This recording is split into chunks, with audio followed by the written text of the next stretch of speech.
And we are back. Avry Sports with Webcast.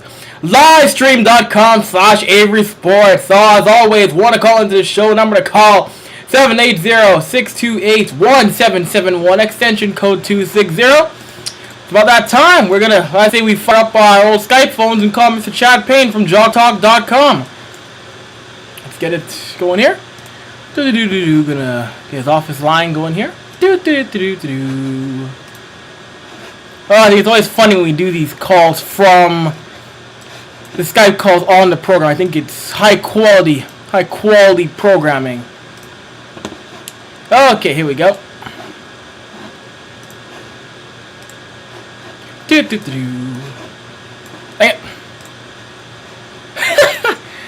Getting the number up is harder than it looks, people.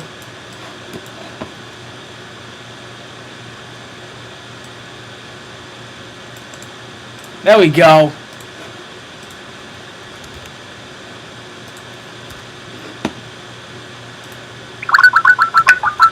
Here we go.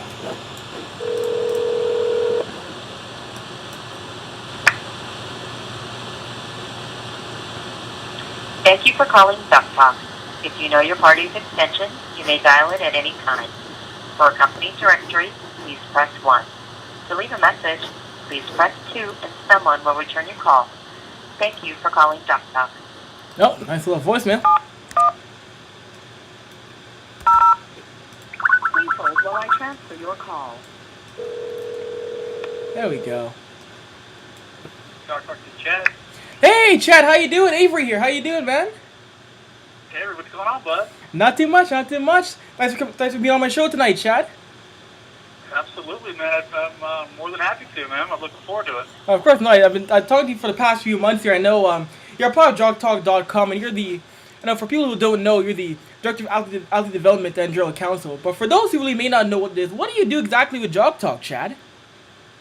Well, I head up all the recruitment and engagement of athletes to JockTalk. So, in addition to some legal work that I do for the company, I'm in charge of getting the athletes involved, telling them a little bit about JockTalk, telling them really what the offering is, how it can benefit the athlete and the athlete brand. But then also, once the athletes are up there on the platform, to be able to really help facilitate their engagement on the platform so that they're getting the most out of JockTalk. So those are my main duties here. Nice, of course. I know JockTalk is a site. Athletes are on the platform, and they interact with fans. I know one thing that people may not get is that there's not many sites out there where athletes can talk to fans and fans talk back to fans, or fans talk back to athletes in the sports world, Chad. It's one of a kind. Absolutely. I gotta ask you. Absolutely. That's what it's designed to do, is to really create that dialogue between the athlete and the fan. Right. Hey, I gotta ask you, Chad. How did this come about? Like, whose idea was it to kind of create a site that was, we don't let the fans talk to athletes more often? Whose idea was it, Chad? Sure. Well, as you probably know, a Toronto legend there, Sean Green, played for the Blue Jays for a while. Yes. He and Brendan Tenzel, who's a web entrepreneur, founded JockTalk a couple years back to address really what we saw as a gap in terms of the need on the fan side to engage better with their favorite athletes. And they developed JockTalk because they were watching Twitter pretty closely and felt pretty strongly that Twitter really fell short in terms of that two-way communication between the athlete and the fan.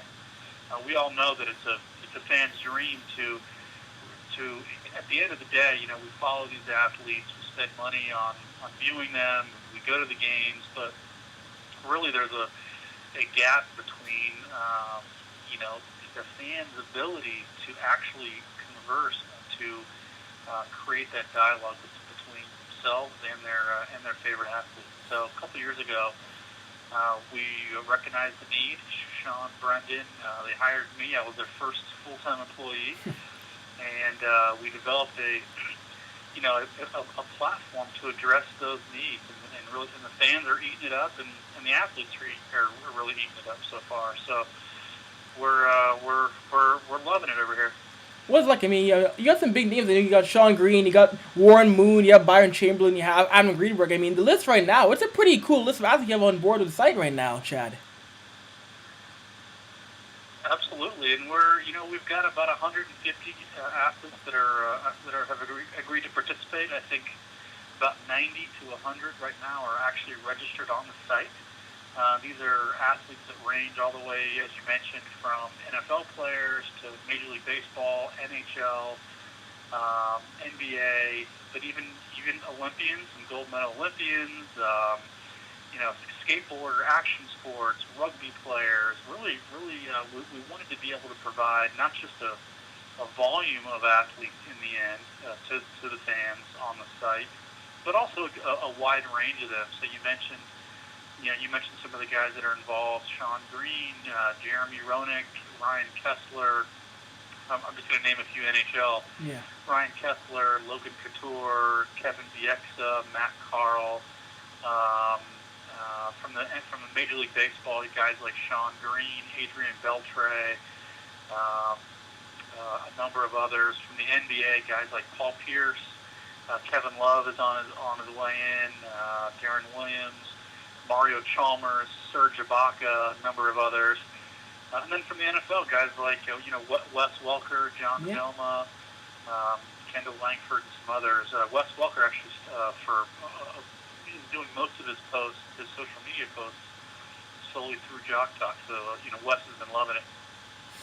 That's true. And I know what NFL season. I know the grind of NFL season can be very tough, but Wes, he's one guy. He's always there almost every weekend, posting. He responds back to every single person, which I love about Wes Welker right now, Chad. He's the most interactive guy on the site, as you mentioned. Absolutely, and some of the guys some athletes are cut out for social media, and some are probably a little bit slower to adopt social media. But as we're seeing, athletes are adopting social media en masse. The numbers of athletes are on Twitter or on these other social media sites and on JockTalk are growing exponentially. They've realized that social media presents a very unique opportunity for the athletes to connect with their fans in a really authentic way. So, the athletes aren't at the top of their game forever, and it's important for them once they're at the peak of their game and of their sport to be able to really grow their fan following, to give back to the fans, and to really generate that captive audience that will stay with them even after their playing days. No, that's very true. Of course, speaking of those guys who are retired now, of course, I mentioned Warren Moon. Of course, you got Steve Bierlein, who's on CBS. You got Jim Everett. I mean, these are guys who may fall out of the public view for a few years, but they're back in the public eye. And I guess to talk to an analyst is even more better with JockTalk with those kind of retired players, Chad. Absolutely, and it's a good opportunity for retired guys to kind of get back into the game, to talk shop, talk sports, comment on the games. Even if they're not in the TV booth, this is in a sense a way for them to have their own little broadcast booth in front of their fans and in front of fans of other sports who might get to know them a little bit better. And so, it's again, even guys that aren't making $100 million a year or over the term of their career or aren't playing once a week, guys that are retired are they're typically looking for ways to get back into the game and to engage with their fans, and this is a great platform for them to be able to not just engage with their fans, but to promote their charities, to promote some upcoming events that they might have, fundraisers, or league sponsored events.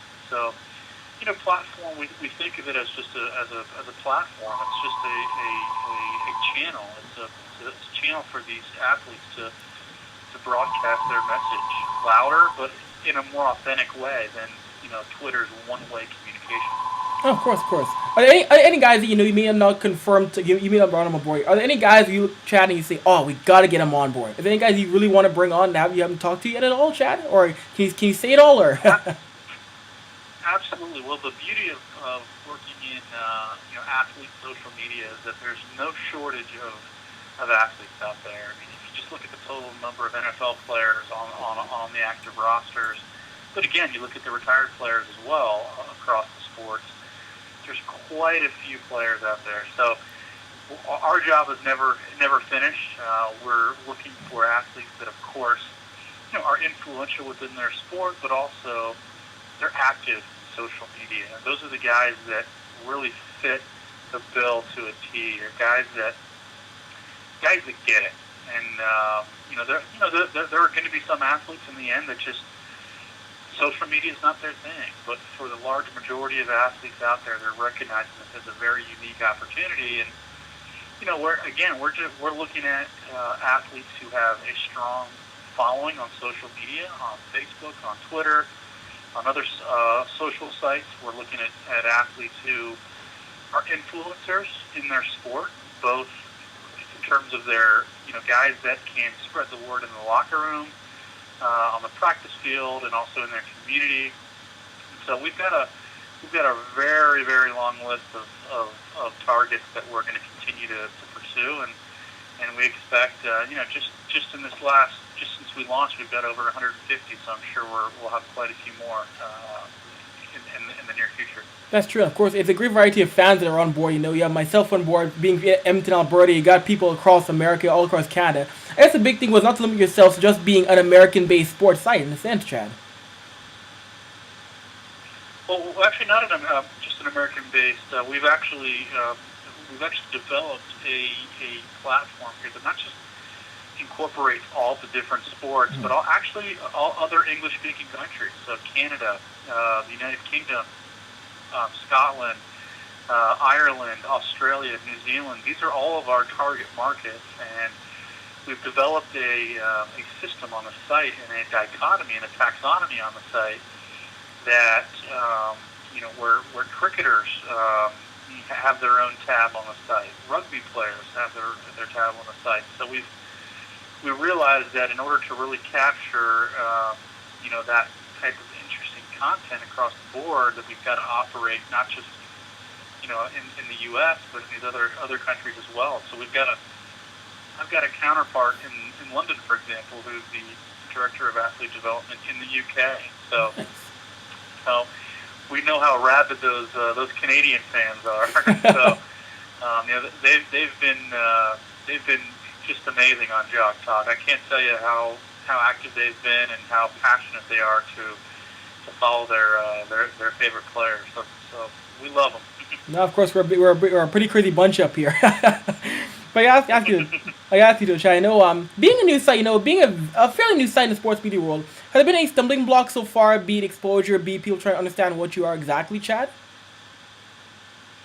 Well, really a challenge that we've had to really overcome is just that social media is such a busy space right now, and there are of course in large part a lot of the athletes have migrated to Twitter, but there are other small companies that have tried to pop up and do the same thing, and so pretty quickly, once we're talking to a potential partner or an athlete partner or fans, quite frankly, we're able to demonstrate what our business model is, who the types of athletes that are involved, and pretty quickly we sort of separate ourselves from the pack. But really, I think initially it's a matter of gaining legitimacy on the front end. So that's something that we've faced, but we've also been able to get past pretty quickly.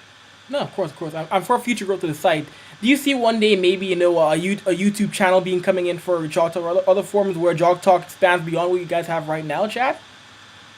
Well, the great thing about Jock Talk is that it's a vertical, but it's a business model that can incorporate a lot of different features. So what you see on JockTalk.com is just the beginning.